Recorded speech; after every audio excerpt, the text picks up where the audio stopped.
Hey guys, I'm Paul Foy and welcome to the McDormand channel's first review, which is for Transformers 3, The Dark of the Moon, and here's a little snippet of the trailer for you. Years from now, they're gonna ask, where were you when they took over the planet?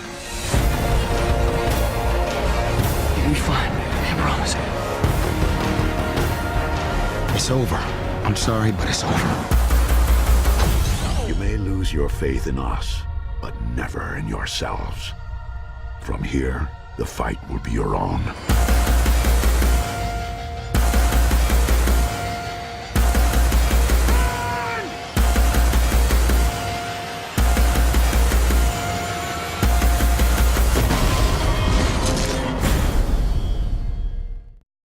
You have to start off by making clear the point that Michael Bay is not trying to make some art film.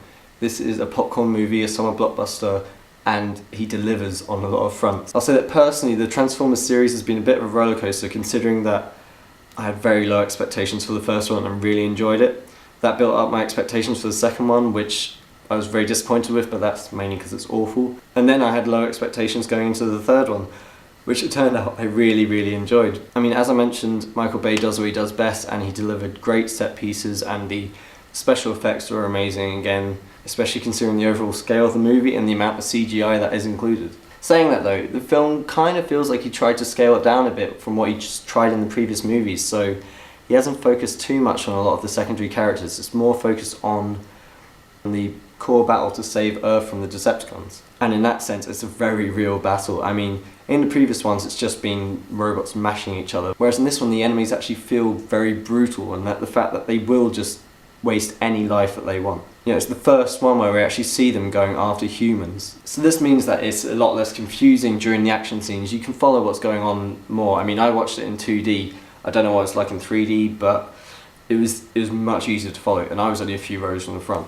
This focus on the humans has improved the movie to no end. I mean, the fact that they brought in lots of good actors, including Jeong Malkovich, Francis McDormand, Ken Jeong, and a scene-stealing performance from Alan Tudyk, famous from Firefly or Serenity, including the fact that Shia LaBeouf has actually really matured. I mean, his comedic timing in this film is great, whereas he's not as sappy as he was in the previous movies.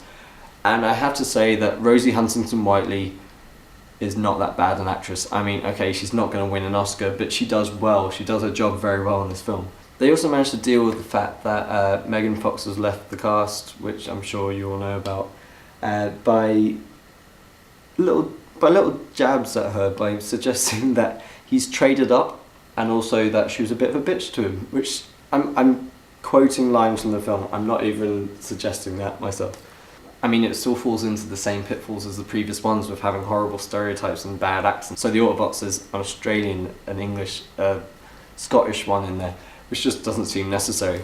Also, Michael Bay has this weird habit of showing you close-ups of certain characters that you think are going to be important later on in the movie, especially when they're military characters, and they just turn out not to be important at all. So he kind of attaches importance to people who aren't important. However, the humans in this are far more effective in their battle against the Decepticons. I mean, the focus on them, it means that you show that they're actually more intelligent and much more capable in attacking them. So much so that I think it would be a great opportunity for there to be a first-person or third-person action game, especially as at one point in the film it even shows you a first-person view for one of the soldiers. But the main mood is that the battle and the set pieces feel a lot more real. I mean, the Transformers even bleed. You can see blood just flowing out of them at points, while all of it seemingly having very good relevance to the end game of the story.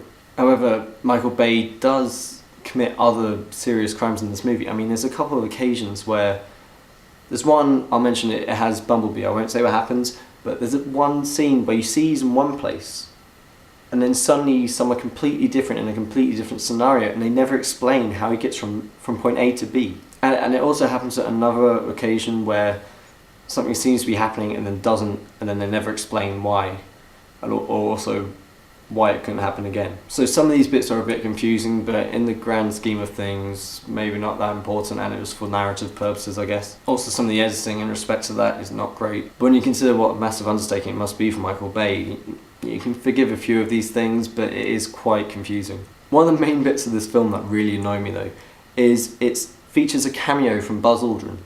I mean, this is a man who once punched someone for for suggesting that he didn't land on the moon. And now he's suggesting that he went to the moon to find a crashed alien ship, and he has no problem with that? I mean, I love alternate history films. X-Men First Class was great earlier on this summer, but it just seems like majorly selling out for someone who seemed so principled before. But overall, this film is a great end to the trilogy.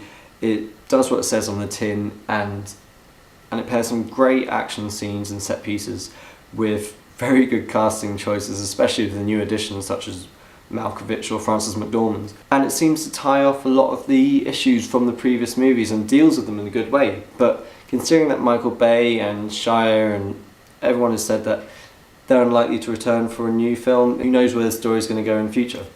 But anyway, if they continue in that vein, there's great promise for the series. But the official Duhamel channel review score is 3.5 stars out of 5. I was tempted to bump up to 4, but I decided some of the issues were pretty major with the film, so that is our score.